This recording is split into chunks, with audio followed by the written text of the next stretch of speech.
اس کے بعد مینڈک والا معجزہ شروع ہوا۔ مصریوں کو مینڈک ہی مینڈک نظر آنے لگے، لیکن بنی اسرائیل کے گھروں میں کچھ بھی نہ تھا۔ مصری اپنا کوئی برتن کھولتا تو اس میں مینڈک نظر آتا، کوئی اپنے بستر پر آتا تو اس پر مینڈک ہوتا، کھانا کھانے کے لیے بیٹھتا اور لقمہ منہ میں رکھتا تو وہ مینڈک بن جاتا۔ اللہ تعالیٰ نے ان لوگوں کو عجیب طرح سے آزمائش میں مبتلا کیا۔ اس کے علاوہ خون کا معجزہ، یہ 5واں معجزہ تھا۔ اس کے سامنے فرعون بے بس ہو گیا، ان کا پانی خون میں تبدیل ہونے لگا۔ کوئی مصری دریائے نیل سے چلو میں پانی لیتا تو وہ پانی خون بن جاتا، لیکن کوئی اسرائیلی پانی لیتا تو وہ پانی ہی رہتا۔ مصری کسی کنویں سے پانی نکالتے تو وہ خون بن جاتا، اسی کنویں سے اسرائیلی پانی لیتے تو پانی ہی رہتا۔ اللہ تعالیٰ نے ان سے پانی کو روک لیا۔ پھر مصری پانی حاصل کرنے کے لیے بنی اسرائیل کے پاس آنے لگے، وہ ان سے پانی مانگتے۔ جب بنی اسرائیل ان کے لیے پانی ڈالتے تو وہ فوراً خون میں تبدیل ہو جاتا۔ اسی پانی کو بنی اسرائیل پیتے تو پانی ہی رہتا۔ سب لوگوں نے یہ معجزات اپنی آنکھوں سے دیکھ لیے، لیکن پھر بھی موسیٰ علیہ السلام پر ایمان نہ لائے اور غرور و تکبر پر اڑے رہے، جیسا کہ اللہ تعالیٰ سورۃ الاعراف آیت 133 میں فرماتے ہیں، فَاسْتَكْبَرُوا وَكَانُوا قَوْمًا مُجْرِمِينَ۔ سو وہ تکبر کرتے رہے اور وہ لوگ تھے ہی جرائم پیشہ۔ 9 عدد معجزات دیکھ لینے کے بعد بھی وہ ایمان نہ لائے، حق کو جھٹلاتے ہی رہے۔ سب سے سخت ترین عذاب خون کا عذاب تھا۔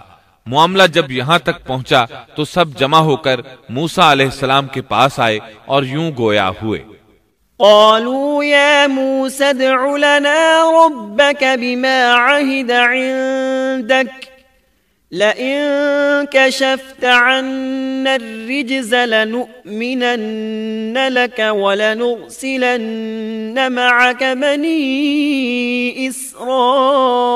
إسرائيل فلما كشفنا عنهم الرجز إلى أجل هم بالغوه إذا هم ينكثون۔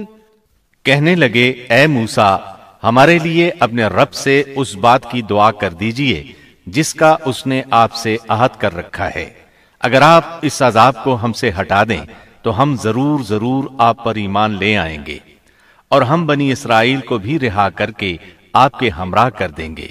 پھر جب ان سے اس عذاب کو ایک خاص وقت تک کے لیے، جس تک بہرحال ان کو پہنچنا تھا، ہٹا دیتے تو وہ فوراً ہی عہد شکنی کرنے لگتے۔ آخر کار موسیٰ علیہ السلام کو اللہ کا حکم ہوا، فَأَسْرِ بِعِبَادِي لَيْلًا، کہ راتوں رات تو میرے بندوں کو لے کر نکل جا۔ دوسری جگہ یوں ارشاد ہوتا ہے، وَلَقَدْ أَوْحَيْنَا إِلَى مُوسَىٰ أَنْ أَسْرِ بِعِبَادِي، ہم نے موسیٰ کی طرف وحی نازل فرمائی کہ راتوں رات میرے بندوں کو لے چل۔ چنانچہ سب بنی اسرائیل رات کی تاریکی میں نکلے۔ وہ دروازوں پر کوئی خاص نشان چھوڑ کر چلنے لگے۔ رات کی تاریکی میں نکلنے کا حکم اس لیے دیا گیا تاکہ فرعون ان کے بارے میں کوئی فیصلہ نہ کر سکے۔ انہوں نے صبح ہونے کا انتظار نہ کیا۔ ان کی تعداد 6 لاکھ کے قریب تھی۔ یہ سب لوگ اپنے مال مویشی اور ضروری سامان ساتھ لے کر چلے۔ فلسطین کی طرف 6 لاکھ افراد کی یہ عظیم ہجرت تھی۔ فرعون کو صبح سویرے پتہ چلا تو سوچ میں ڈوب گیا کہ اب ہماری خدمت کون کرے گا، ہماری غلامی کون کرے گا۔ اس کی حالت پاگلوں جیسی ہو گئی۔ آخر اس نے بنی اسرائیل کے تعاقب کا حکم دیا۔ اللہ تعالیٰ اس موقع پر سورۃ الشعراء آیات 57 تا 60 میں فرماتے ہیں، فَأَخْرَجْنَاهُمْ مِنْ جَنَّاتٍ وَعُيُونٍ وَكُنُوزٍ وَمَقَامٍ كَرِيمٍ كَذَلِكَ وَأَوْرَثْنَاهَا بَنِي إِسْرَائِيلَ فَأَتْبَعُوهُمْ مُشْرِقِينَ۔ آخر کار ہم نے انہیں باغات سے اور چشموں سے اور خزانوں سے اور اچھے اچھے مقامات سے نکال باہر کیا۔ اسی طرح ہوا، اور ہم نے ان تمام چیزوں کا وارث بنی اسرائیل کو بنا دیا۔ پس فرعون کے لوگ سورج نکلتے ہی ان کے تعاقب میں نکلے، یعنی فرعون طلوع آفتاب کے وقت ہی ان کے تعاقب میں لشکروں کی تیاری کے ساتھ نکل کھڑا ہوا۔ موسیٰ علیہ السلام بنی اسرائیل کو لیے بحر احمر کے ایک کنارے پہنچے۔ بحر قلزم بحر احمر ہی کا ایک کنارہ ہے۔ انہوں نے پیچھے مڑ کر دیکھا، کیا دیکھتے ہیں کہ فرعون اپنے لاؤ لشکر کے ساتھ بھاگا آ رہا ہے۔ بنی اسرائیل گھبرا گئے کہ اب کیا ہوگا۔ سامنے ٹھاٹھے مارتا سمندر اور پیچھے فرعون اور اس کا لشکر۔ اللہ تعالیٰ اس موقع پر سورۃ الشعراء آیت 63 میں فرماتے ہیں، فأوحينا إلى موسى أن اضرب بعصاك البحر فانفلق فكان كل فرق كالطود العظيم۔ ہم نے موسیٰ کی طرف وحی بھیجی کہ دریا پر اپنا عصا مارو، پس اسی وقت دریا پھٹ گیا اور پانی کا ہر ایک حصہ بڑے پہاڑ کی طرح کھڑا ہو گیا۔ سمندر لاٹھی لگنے سے ایسا پھٹا کہ پانی کے 2 بڑے بڑے پہاڑ بن گئے، یعنی سمندر کے اندر خشک راستے بن گئے اور اطراف میں پانی کے پہاڑ کھڑے ہو گئے۔ اللہ تعالیٰ نے بھی فرما دیا، سورہ طٰہٰ آیت 77 میں ہے، أن أسر بعبادي فاضرب لهم طريقا في البحر يبسا لا تخاف دركا ولا تخشى، کہ تو راتوں رات میرے بندوں کو لے چل اور ان کے لیے سمندر میں خشک راستہ بنا لے، پھر نہ تجھے کسی کے آ پکڑنے کا خطرہ ہوگا نہ ڈر۔ یہ سب کے سب ان راستوں سے پار چلے گئے۔ اب جو ہی فرعون وہاں پہنچا، پہلے تو ڈرا، سہما کہ یہ کیا ہوا۔ وہ بھی اور اس کے سب ساتھی بھی اس سوچ میں ہیں کہ کیا کریں، خوف زدہ تھے۔ ایسے میں فرعون کو خیال آیا کہ اگر موسیٰ اور بنی اسرائیل یہاں سے صحیح سلامت گزر گئے ہیں تو ہم کیوں نہیں گزر سکتے۔ اس کے ساتھ ہی اس نے اپنے گھوڑے کو سمندر میں داخل کر دیا۔ اس کے پیچھے اس کے سب ساتھی بھی داخل ہو گئے۔ ادھر بنی اسرائیل کا آخری آدمی سمندر سے نکل رہا تھا، دوسری طرف فرعون کا آخری آدمی سمندر میں داخل ہو رہا تھا۔ اللہ تعالیٰ سورہ طٰہٰ میں فرماتے ہیں، فأتبعهم فرعون بجنوده فغشيهم من اليم ما غشيهم وأضل فرعون قومه وما هدى۔ فرعون نے اپنے لشکروں سمیت ان کا تعاقب کیا، پھر تو سمندر ان سب پر چھا گیا جیسا کہ چھا جانے والا تھا۔ فرعون نے اپنی قوم کو گمراہی میں ڈال دیا اور سیدھا راستہ نہ دکھلایا۔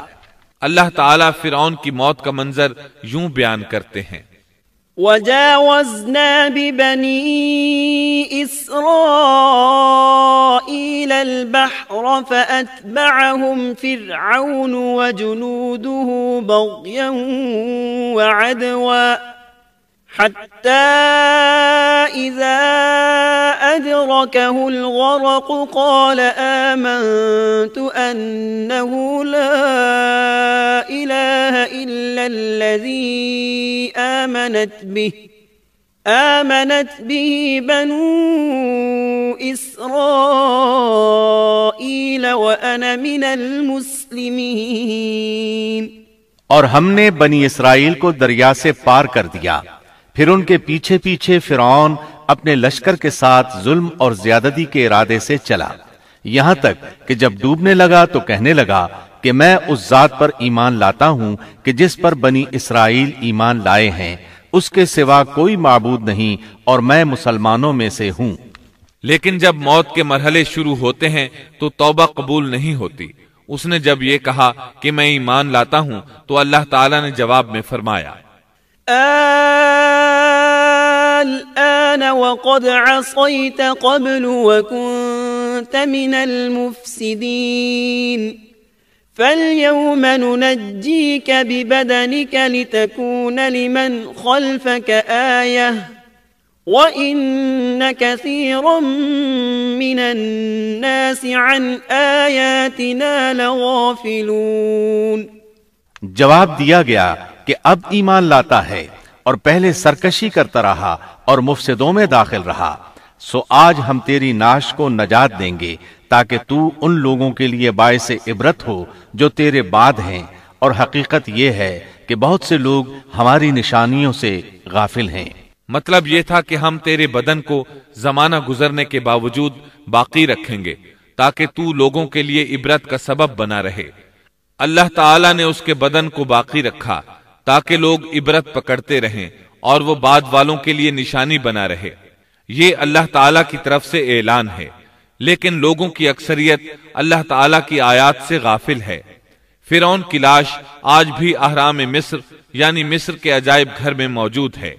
حدیث میں آتا ہے سیدنا جبریل علیہ السلام نے نبی کریم صلی اللہ علیہ وسلم سے عرض کیا، اے اللہ کے رسول صلی اللہ علیہ وسلم، جس وقت فرعون غرق ہوتے ہوئے ایمان کا اظہار کر رہا تھا تو میں اس وقت اس کے منہ میں کیچڑ ڈال رہا تھا کہ کہیں وہ لا الہ الا اللہ نہ کہہ دے اور اللہ اس پر رحم فرما دے، لیکن اس کے منہ سے شہادت توحید کی بات نہ نکلی اور بوقت مرگ اللہ تعالیٰ نے اس کی توبہ قبول نہ کی۔ بنی اسرائیل اس کے ظلم سے نجات پا کر سمندر پار چلے گئے۔ ابھی تھوڑی ہی دور گئے ہوں گے کہ ان کا گزر ایک ایسی قوم کے پاس سے ہوا جو اپنے بتوں کی پوجا کر رہی تھی۔ سمندر پار آنے کے فوراً بعد انہوں نے یہ مناظر دیکھے، گویا فلسطین پہنچنے سے پہلے ہی انہوں نے میدان سینا میں لوگوں کو بتوں کے آگے جھکا دیکھ لیا۔ اللہ تعالیٰ سورۃ الاعراف آیات 138 تا 140 میں فرماتے ہیں، وجاوزنا ببني إسرائيل البحر فأتوا على قوم يعكفون على أصنام لهم قالوا يا موسى اجعل لنا إلها كما لهم آلهة قال إنكم قوم تجهلون إن هؤلاء متبر ما هم فيه وباطل ما كانوا يعملون قال أغير الله أبغيكم إلها وهو فضلكم على العالمين۔ اور ہم نے بنی اسرائیل کو دریا سے پار اتار دیا، پس ان لوگوں کا ایک قوم پر گزر ہوا جو اپنے چند بتوں کی عبادت میں لگے ہوئے تھے۔ کہنے لگے، اے موسیٰ، ہمارے لیے بھی ایک ایسا ہی معبود مقرر کر دیجئے جیسے ان کے یہ معبود ہیں۔ آپ نے فرمایا، واقعی تم لوگوں میں بڑی جہالت ہے، یہ لوگ جس کام میں لگے ہوئے ہیں یہ تباہ کیا جائے گا اور ان کا یہ کام محض بے بنیاد ہے۔ فرمایا، کیا اللہ تعالیٰ کے سوا کسی اور کو تمہارے لیے معبود تلاش کروں، حالانکہ اس نے تمہیں تمام جہان والوں پر فوقیت دی ہے۔ قرآن کی آیات اس پر دلالت کرتی ہیں کہ سمندر پار سے آتے ہی وہ فوراً ایک قوم کے پاس آئے اور موسیٰ علیہ السلام سے مطالبہ کرنے لگے، غور فرمائیں کس طرح کفر کے مرتکب ہو رہے ہیں۔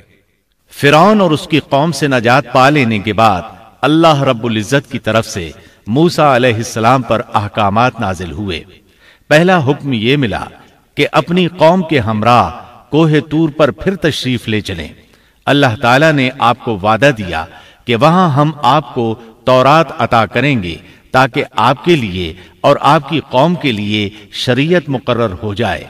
اللہ تعالیٰ سورۃ الاعراف آیت 142 میں فرماتے ہیں، وَوَاعَدْنَا مُوسَى 30 لَيْلَةً اور ہم نے موسیٰ سے 30 راتوں کا وعدہ کیا۔ اللہ تعالیٰ نے موسیٰ علیہ السلام سے وعدہ کیا کہ جبل طور پر آئیں، وہاں 30 راتیں گزاریں، یعنی مکمل 1 مہینہ قیام کریں تاکہ ان دنوں میں تورات حاصل کر سکیں۔ موسیٰ علیہ السلام اپنی قوم کو لے کر روانہ ہوئے۔ آپ تیز چلتے ہوئے اپنی قوم سے پہلے کوہ طور پر جا پہنچے تاکہ اللہ تعالیٰ کو خوش کر سکیں اور کتاب الہی تورات حاصل کر سکیں۔ بنی اسرائیل اس وقت لاکھوں کی تعداد میں تھے۔ ظاہر ہے اتنے بڑے ہجوم اور لشکر کا تیزی سے حرکت کرنا ممکن نہیں تھا۔ اس پر اللہ تعالیٰ نے فرمایا، وَمَا أَعْجَلَكَ عَن قَوْمِكَ يَا مُوسَى قَالَ هُمْ أُولَاءِ أثري وعجلت إليك رب لترضى۔ اے موسیٰ، تجھے اپنی قوم سے غافل کر کے کون سی چیز جلدی لے آئی؟ کہا کہ وہ لوگ بھی میرے پیچھے ہی آ رہے ہیں، اور اے میرے پروردگار، میں نے تیری طرف اس لیے جلدی کی کہ تو راضی ہو جائے۔ کوہ طور پر یہ موسیٰ علیہ السلام کی دوسری آمد تھی۔ دوسری بار بھی انہیں اسی بابرکت درخت کے پاس اللہ پاک سے ہم کلام ہونے کا شرف حاصل ہو رہا تھا۔ موسیٰ علیہ السلام کی رسالت کے مقاصد کا پہلا مرحلہ پورا ہو چکا تھا۔ بنی اسرائیل ذلت و رسوائی اور عذاب عظیم سے نکل آئے تھے۔ اب وہ آزاد فضا میں سانس لینے کے قابل تھے، لیکن ان کے دلوں میں شرک و بت پرستی کے پرانے اثرات باقی تھے۔ یہی وجہ ہے کہ سمندر سے نکلتے ہی انہوں نے بت پرستی کا مطالبہ کر دیا تھا، لہٰذا ضروری تھا کہ ان کی تربیت کی جائے۔ پھر تربیت کے لیے بھی کسی مفصل قانون اور ضابطے کا ہونا بہت ضروری تھا کہ اس پر عمل پیرا ہو کر آنے والے وقت کے لیے تیار ہو سکیں۔ تو اللہ تعالیٰ نے عظیم رسول موسیٰ علیہ السلام کے ساتھ یہی وعدہ کیا تھا کہ وہ طور پہاڑ پر آ کر اللہ کی نگرانی میں براہ راست احکام الہی کو حاصل کرنے کی کما حقہ تیاری کر سکیں۔ پہلے مدت 30 دن مقرر ہوئی تھی اور پھر 40 دن ہو گئی، جیسا کہ سورۃ الاعراف آیت 142 میں اللہ تعالیٰ فرماتے ہیں، وَوَاعَدْنَا مُوسَى 30 لَيْلَةً وَأَتْمَمْنَاهَا ب10 فَتَمَّ مِيقَاتُ رَبِّهِ 40 لَيْلَةً۔ اور ہم نے موسیٰ سے 30 راتوں کا وعدہ کیا اور مزید 10 راتوں سے ان 30 راتوں کو پورا کیا، سو ان کے رب کی مقررہ مدت 40 راتیں ہو گئیں۔ موسیٰ علیہ السلام اپنی قوم سے رخصت ہوتے وقت اپنے بھائی ہارون علیہ السلام کو اپنا خلیفہ بنا گئے تھے، جیسا کہ اللہ تعالیٰ سورۃ الاعراف آیت 142 میں فرماتے ہیں، وقال موسى لأخيه هارون اخلفني في قومي وأصلح ولا تتبع سبيل المفسدين۔ اور موسیٰ نے اپنے بھائی ہارون سے کہا، تم میری قوم میں میری جانشینی کرنا اور ان کی اصلاح کرتے رہنا اور فساد کرنے والوں کی راہ پر مت چلنا۔ موسیٰ علیہ السلام اپنی قوم کو چھوڑ کر چلے گئے۔ انتظامی معاملات کے لیے ان میں ایک حاکم بھی مقرر کر گئے، یعنی اپنے بھائی ہارون کو، جو اللہ کے نبی تھے۔ ان 40 ایام میں موسیٰ علیہ السلام اپنے پروردگار سے براہ راست کلام کرتے رہے، یعنی درمیان میں وحی کا واسطہ بھی نہیں تھا۔ اللہ تعالیٰ بھی ان سے بغیر کسی واسطے کے کلام کرتے رہے۔ اسی وجہ سے آپ کا لقب کلیم اللہ ہے، یعنی اللہ سے کلام کرنے والا۔ اللہ سبحانہ و تعالی سورۃ النساء آیت 164 میں فرماتے ہیں، وَكَلَّمَ اللَّهُ مُوسَى تَكْلِيمًا۔ اور موسیٰ سے اللہ تعالیٰ نے صاف طور پر کلام کیا۔ جب موسیٰ علیہ السلام مقررہ وقت پر وہاں پہنچے اور اللہ تعالیٰ نے ان سے کلام کیا تو عرض کرنے لگے کہ اے میرے پروردگار، مجھے اپنا دیدار کرا دیجئے، میں آپ کو ایک نظر دیکھ لوں۔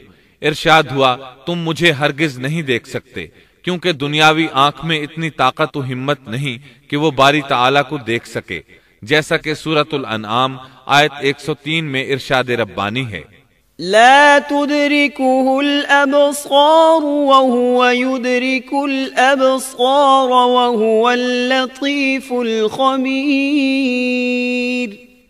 اس کا تو کسی کی نگاہ بھی احاطہ نہیں کر سکتی، اور وہ سب نگاہوں کو محیط ہو جاتا ہے، اور وہی بڑا باریک بین اور باخبر ہے۔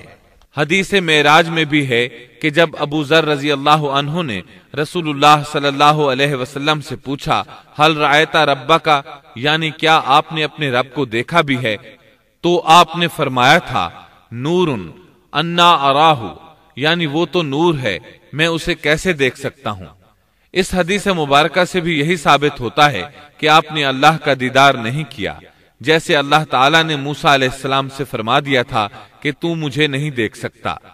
ابو موسیٰ اشعری رضی اللہ عنہ سے مروی ایک روایت میں ہے کہ نبی اکرم صلی اللہ علیہ وسلم نے فرمایا، حجابه النور وفي رواية النار لو كشفها لأحرقت سبحات وجهه ما انتهى إليه بصره من خلقه اس کا تو کسی کی نگاہ بھی احاطہ نہیں کر سکتی، اور وہ سب نگاہوں کو محیط ہو جاتا ہے، اور وہی بڑا باریک بین اور باخبر ہے۔ مطلب یہ کہ اللہ سبحانہ و تعالی کا نور اور جلوہ برداشت کرنے کے لیے بہت طاقت کی ضرورت ہے، اور ہم اس سے محروم ہیں۔ کسی میں یہ طاقت نہیں کہ اس نور کو دیکھ سکے۔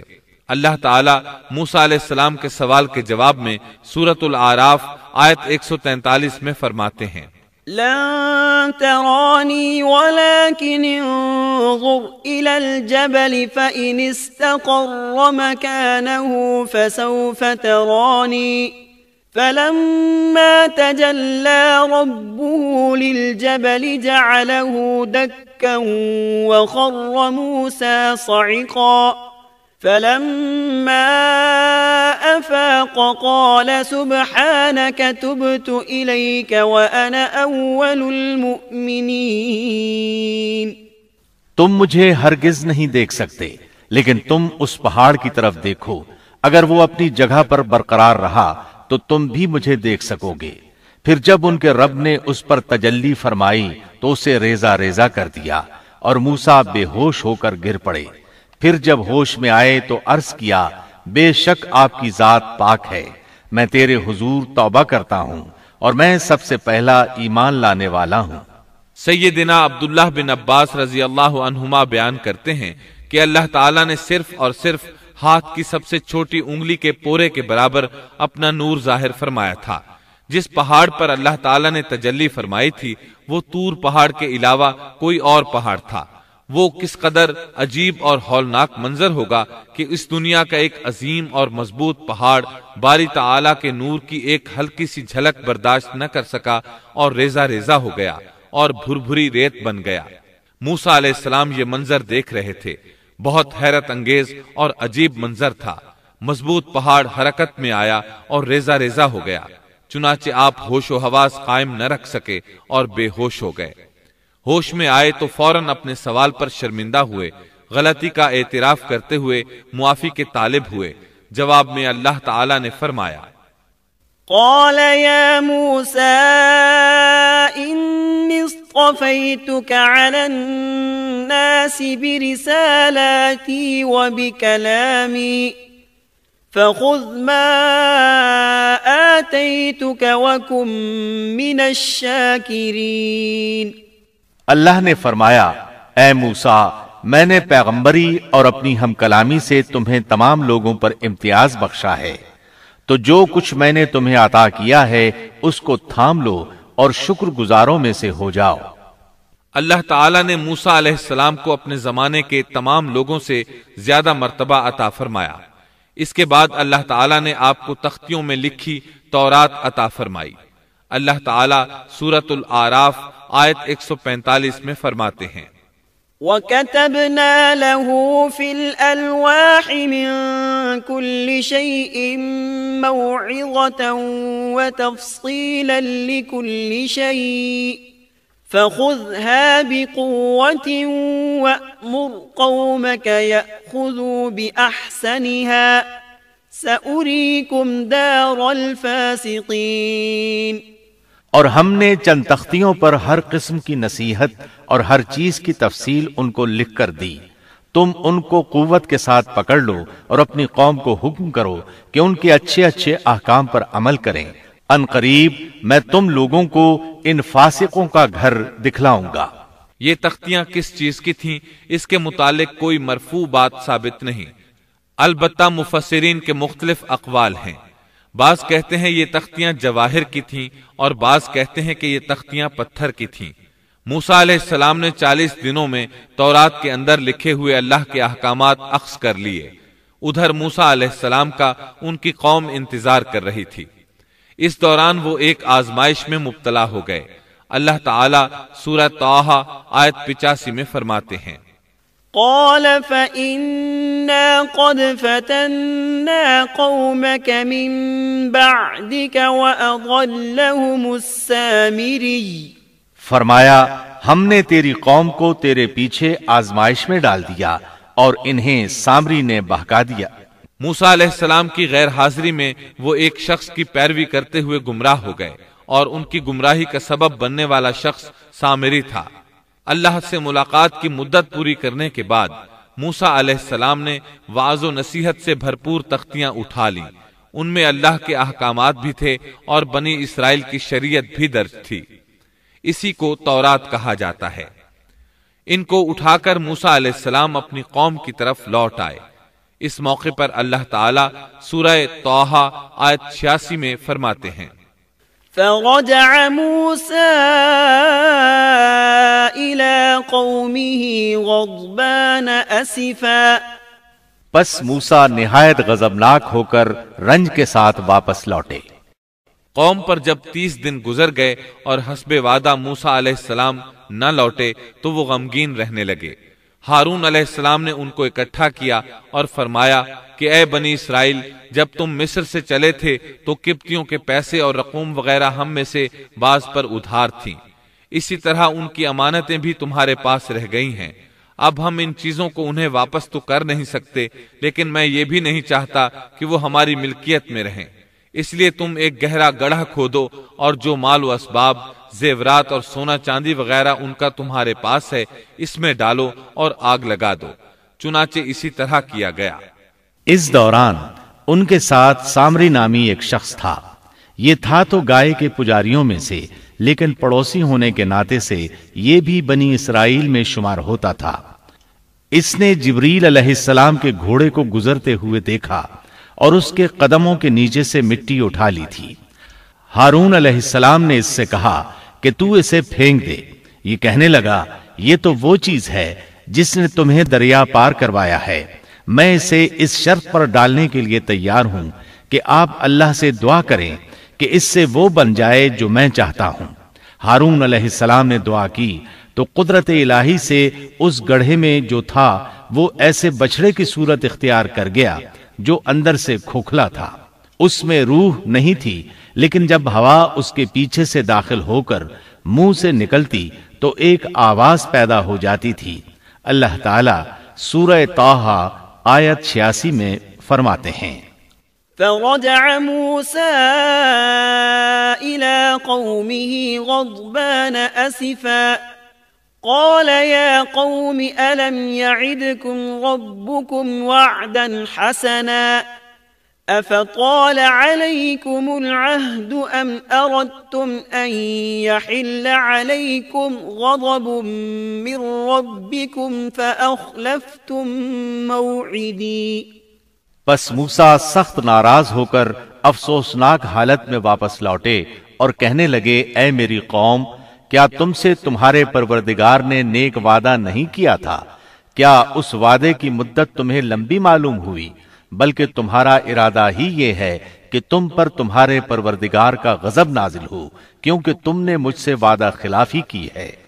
موسیٰ علیہ السلام صرف 10 دن تاخیر سے پہنچے، اور ان دنوں ہی میں انہوں نے بچڑا بنا کر اس کی عبادت شروع کر دی۔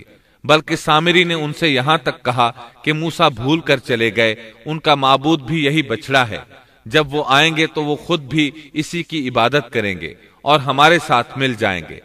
اس طرح ان میں سے اکثر نے بچڑے کی پوجا شروع کر دی، بس چند افراد اس سے باز رہے۔ انہوں نے سوچا انتظار کر لیتے ہیں۔ وہ 30 دن کا وعدہ کر کے گئے تھے، کچھ زائد دن لگ گئے تو اس کی کوئی خاص وجہ ہوگی، کیونکہ اللہ کا نبی وعدہ خلافی نہیں کرتا۔ یقیناً کوئی خاص وجہ ہے اور ممکن ہے سامری بھی حق پر ہو، پھر بھی انتظار بہتر ہے۔ اس طرح وہ ٹھہرے رہے، تاہم ان میں پوری بصیرت اور یقین کے ساتھ سامری کو جھوٹا سمجھنے والا، اس کے پیچھے نہ لگنے والا اور حق کو سمجھنے والا سوائے ہارون علیہ السلام اور چند گنے چنے افراد کے اور کوئی نہیں تھا۔ بہرحال جب موسیٰ علیہ السلام ان کے پاس پہنچے تو انہوں نے نہایت غصے اور افسوس کے ساتھ ان سے کہا کہ تم 10 دن کی تاخیر برداشت نہ کر سکے۔ کیا اللہ کے غضب کا شکار ہونا چاہتے ہو کہ میری خلاف ورزی کر رہے ہو؟ انہوں نے اس بات کا جو جواب دیا وہ سورہ طٰہٰ آیت 87 اور 88 میں آیا ہے۔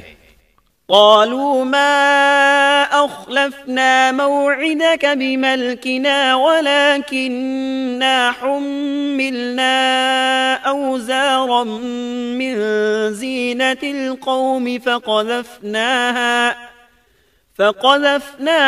فكذلك ألقى السامري فأخرج لهم عجلا جسدا له خوار فقالوا هذا إلهكم وإله موسى فنسي۔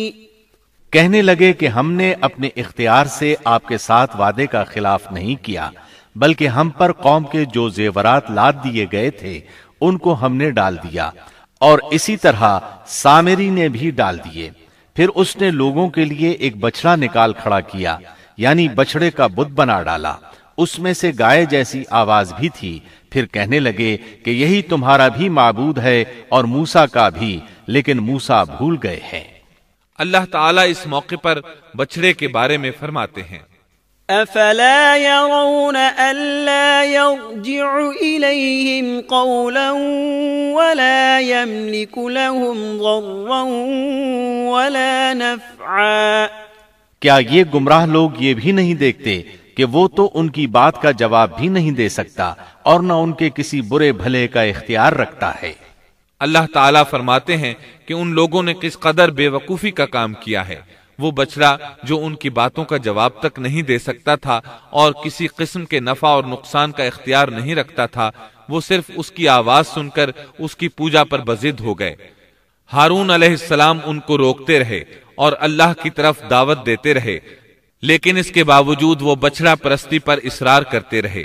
اللہ تعالیٰ فرماتے ہیں، وَلَقَدْ قَالَ لَهُمْ هَارُونُ مِن قَبْلُ يَا قَوْمِ إِنَّمَا فُتِنْتُمْ بِهِ وَإِنَّ رَبَّكُمُ الرَّحْمَنُ فَاتَّبِعُونِي وَأَطِيعُوا أَمْرِي قَالُوا لَن نَّبْرَحَ عَلَيْهِ عَاكِفِينَ حَتَّى يَرْجِعَ إِلَيْنَا مُوسَىٰ۔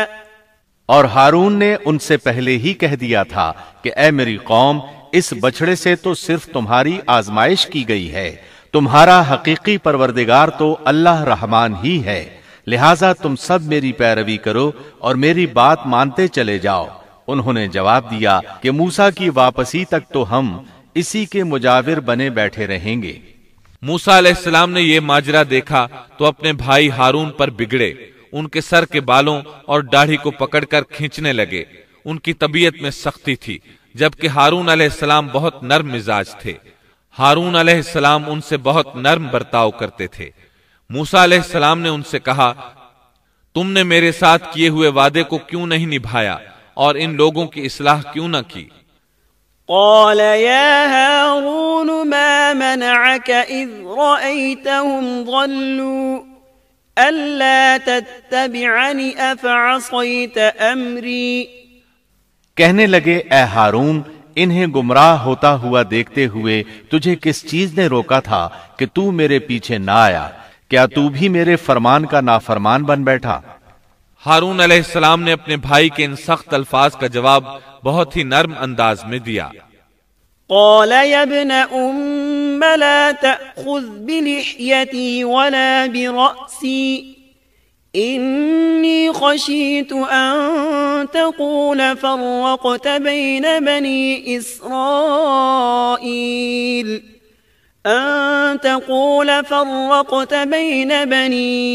إسرائيل ولم ترقب قولي۔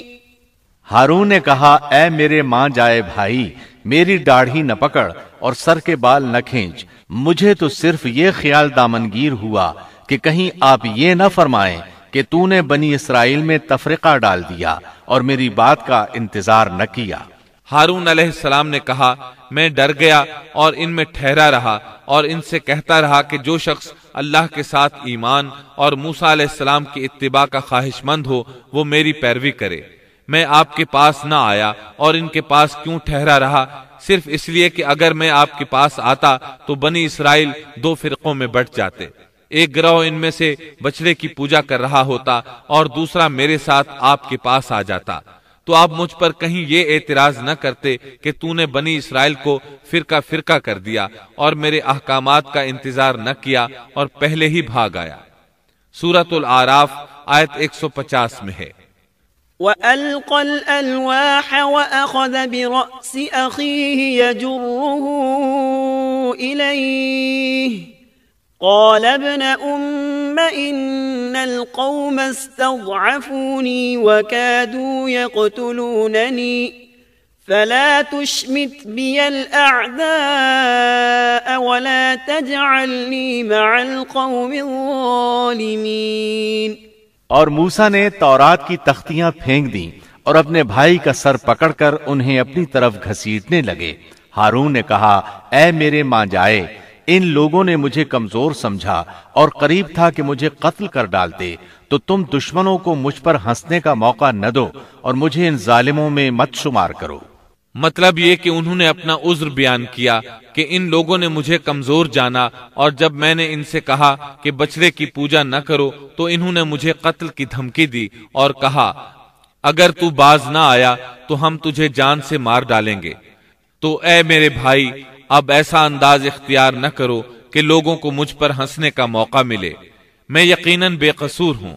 جب انہوں نے اپنا عذر پیش کر دیا تو موسیٰ علیہ السلام سامری کی طرف متوجہ ہوئے۔ قال فما خطبك يا سامری، موسیٰ نے پوچھا، سامری تیرا کیا معاملہ ہے؟ موسیٰ علیہ السلام نے اس سے پوچھا، سامری تو نے یہ کام کیوں کیا اور کس طرح تو نے بچڑے سے آواز نکالی؟ اس نے جو جواب دیا سورہ طٰہٰ آیت 96 میں اس کا ذکر یوں آیا ہے، قال بصرت بما لم يبصروا به فقبضت قبضة من أثر الرسول فنبذتها وكذلك سولت لي نفسي۔ اس نے جواب دیا کہ مجھے وہ چیز دکھائی دی جو انہیں دکھائی نہیں دی، تو میں نے اللہ کے بھیجے ہوئے فرشتے کے نقش قدم سے ایک مٹھی بھر لی، پھر اسے اس میں ڈال دیا، اسی طرح میرے دل نے یہ بات میرے لیے بنا دی۔ مطلب یہ کہ سامری کہنے لگا، میں نے جبریل علیہ السلام کو دیکھا جن کو دوسرے لوگ نہ دیکھ سکے، تو میں نے جبریل کے گھوڑے پر نظر رکھی، جہاں اس کا قدم پڑا تھا وہاں سے میں نے مٹی کی ایک مٹھی بھر لی، جب میں نے اس کو بچڑے پر پھینکا تو اس میں سے آواز برآمد ہونے لگی جو ان کے فتنے کا باعث بن گئی۔ یہ قصہ ہے ان کے انحراف کا اور حق سے منہ موڑنے کا۔ ان میں سے صرف چند ایک پاکیزہ طبیعت والوں کے علاوہ تمام لوگ بچڑے کی عبادت کرنے لگے، اور صرف چند افراد کو اللہ تعالیٰ نے اپنی توفیق سے بچا لیا۔ اندازہ کیجئے ان کے دل کتنے سخت تھے۔ اللہ تعالیٰ کی کئی ایک نشانیاں اور موسیٰ علیہ السلام کے معجزات دیکھنے کے باوجود برے کردار کو اپنایا۔ فرعون پر نازل ہونے والے عذابات اور موسیٰ علیہ السلام کی صداقت کی 9 عظیم نشانیاں بھی دیکھ چکے تھے۔ پھر انہوں نے اپنی آنکھوں سے دیکھا کہ کس طرح ان کے سامنے دیکھتے ہی دیکھتے سمندر پھٹ گیا اور ان کے لیے وہاں گزرگاہیں بن گئیں۔ لیکن ان تمام نشانیوں کے بعد اب پھر اللہ تعالیٰ کے مقابلے میں بچڑے کی پوجا کرنے لگے۔ اسی لیے اللہ تعالیٰ نے ان کے متعلق سورۃ البقرہ آیت 93 میں فرمایا ہے، وَأُشْرِبُوا فِي قُلُوبِهِمُ الْعِجْلَ بِكُفْرِهِمْ، اور ان کے دلوں میں بچڑے کی محبت گویا پلا دی گئی ان کے کفر کے سبب سے۔ ان کے دلوں میں کفر تھا، اپنے منہ سے ایمان کا اظہار کرتے تھے، لیکن حقیقت میں کفر ان کے دلوں میں تھا، اور آج کے دور میں بھی یہودیوں کی یہی حالت ہے۔ اس کے بعد سامری کے لیے احکامات جاری ہوئے۔ سورہ طٰہٰ آیت 97 میں ارشاد باری تعالی ہے، قال فاذهب فإن لك في الحياة أن تقول لا مساس وإن لك موعدا لن تخلفه وانظر إلى إلهك الذي ظلت عليه عاكفا لنحرقنه ثم لننسفنه في اليم نسفا۔ موسیٰ نے کہا، اچھا جا، دنیا کی زندگی میں تیری یہی سزا ہے کہ تو کہتا رہے کہ مجھے نہ چھونا، اور ایک اور بھی وعدہ تیرے ساتھ ہے جو تجھ سے ہرگز نہ ٹلے گا، اور اب تو اپنے اس معبود کو بھی دیکھ لینا جس کا تو اعتکاف کیے ہوئے تھا کہ ہم اسے جلا کر اس کی راکھ کو کیسے دریا میں بکھیر دیتے ہیں۔ موسیٰ علیہ السلام نے سامری سے مخاطب ہو کر کہا، دنیا میں تیری سزا یہ ہے کہ عمر بھر تو یہی کہتا رہے گا کہ مجھ سے دور رہو، مجھے نہ چھونا۔ بعض مفسرین نے اس کا مطلب یہ بیان کیا ہے کہ اسے ایک مہلک بیماری نے آ لیا اور اس کی وجہ سے لوگ اس سے دور رہتے، نہ کوئی اسے ہاتھ لگاتا نہ کوئی قریب جاتا۔ پھر فرمایا، آخرت میں بھی تیری زبردست سزا مقرر ہے، اور اپنے معبود یعنی بچڑے کا بھی حشر دیکھ کہ جس کو تو معبود خیال کر بیٹھا تھا۔ موسیٰ علیہ السلام نے اس کو جلا دینے کا حکم جاری کیا، اور جلانے کے بعد اس کی راکھ اٹھائی اور دریا میں اڑا دی، تاکہ کوئی شخص دوبارہ بچڑے کی عبادت کا خیال تک دل میں نہ لائے اور عبرت حاصل کرے۔ اس کے بعد موسیٰ علیہ السلام نے فرمایا، انما الہکم اللہ الذی لا الہ الا ہوا وسع کل شیء علما۔ اصل بات یہی ہے کہ تم سب کا معبود برحق صرف اللہ ہی ہے، اس کے سوا کوئی عبادت کے لائق نہیں، اس کا علم تمام چیزوں پر حاوی ہے۔ پھر موسیٰ علیہ السلام نے اللہ سے دعا کی، قال رب اغفر لي ولأخي وأدخلنا في رحمتك وأنت أرحم الراحمين۔ موسیٰ نے کہا کہ اے میرے رب، میری خطا معاف فرما اور میرے بھائی کی بھی، اور ہم دونوں کو اپنی رحمت میں داخل فرما، اور تو سب رحم کرنے والوں سے زیادہ رحم کرنے والا ہے۔ اس کے بعد اللہ تعالیٰ نے بچڑے کے پجاریوں کے بارے میں احکامات نازل فرمائے۔ ان کا ذکر سورۃ الاعراف آیت 152 میں ہے۔ ان الذين اتخذوا العجل سينالهم غضب من ربهم وذلة في الحياة الدنيا وكذلك نجزي المفترين۔ جن لوگوں نے بچڑے کو معبود بنایا ان پر بہت جلد ان کے رب کا غضب نازل ہوگا اور دنیا کی زندگی میں ذلت نصیب ہوگی، اور ہم افطرا پردازوں کو ایسی ہی سزا دیا کرتے ہیں۔ چنانچہ اسی وقت ان پر غضب نازل ہوا اور وہ قیامت تک غضب اور ذلت کا شکار ہو گئے، اور ذلت ان کا مقدر بن گئی، جیسا کہ سورۃ الفاتحہ میں اللہ تعالیٰ نے ہمیں یہ دعا سکھائی ہے۔ سورۃ الفاتحہ آیت 6 اور 7 میں ہے، اهدنا الصراط المستقيم صراط الذين أنعمت عليهم غير المغضوب عليهم ولا الضالين۔ ہمیں سیدھی اور سچی راہ دکھا، ان لوگوں کی راہ جن پر تو نے انعام کیا، ان کی راہ نہیں جن پر غضب کیا گیا، اور نہ گمراہوں کی۔ جن لوگوں پر اللہ کا انعام ہوا ان سے انبیاء کرام، صدیقین، شہداء اور صالحین مراد ہیں، جو راہ حق پر ہمیشہ قائم رہے، اور جن لوگوں پر غضب کیا گیا ان سے مراد بنی اسرائیل یعنی یہودی ہیں، اور گمراہوں سے مراد عیسائی ہیں۔ المغضوب علیہم یعنی جن پر غضب کیا گیا کی تفسیر بعض علماء کے نزدیک یہ ہے کہ اس سے مراد وہ لوگ ہیں جنہوں نے حق کو پہچان لیا اور پھر جان بوجھ کر اس کو چھوڑ دیا۔ اللہ تعالیٰ کی واضح نشانیاں، اس کی قدرت کے دلائل، معجزات اور عظمت الہی پر دلالت کرنے والی علامت کو آنکھوں سے دیکھا، لیکن اس کے باوجود انکار کرتے رہے تو اللہ تعالیٰ نے ان پر غضب نازل کر دیا۔ الظالین کی تفسیر میں علماء کہتے ہیں کہ ان سے مراد وہ لوگ ہیں جو حق کو نہ پہچان سکے اور اس سے دور رہے، اس وجہ سے بھٹکنے والے اور گمراہ شمار کیے گئے۔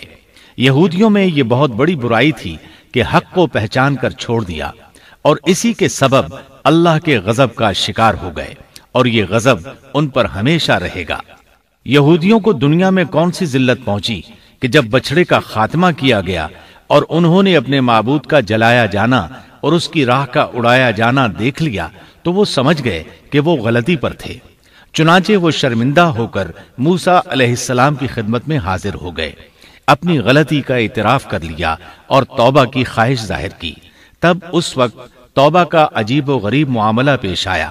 حکم ہوا، اللہ تعالیٰ سورۃ البقرہ آیت 54 میں فرماتے ہیں، وَإِذْ قَالَ مُوسَى لِقَوْمِهِ يَا قَوْمِ إِنَّكُمْ ظَلَمْتُمْ أَنفُسَكُمْ بِاتِّخَاذِكُمُ الْعِجْلَ فَتُوبُوا إِلَى بَارِئِكُمْ فَاقْتُلُوا أَنفُسَكُمْ ذَلِكُمْ خَيْرٌ لَكُمْ عِندَ بَارِئِكُمْ فَتَابَ عَلَيْكُمْ انہو هو التواب الرحیم۔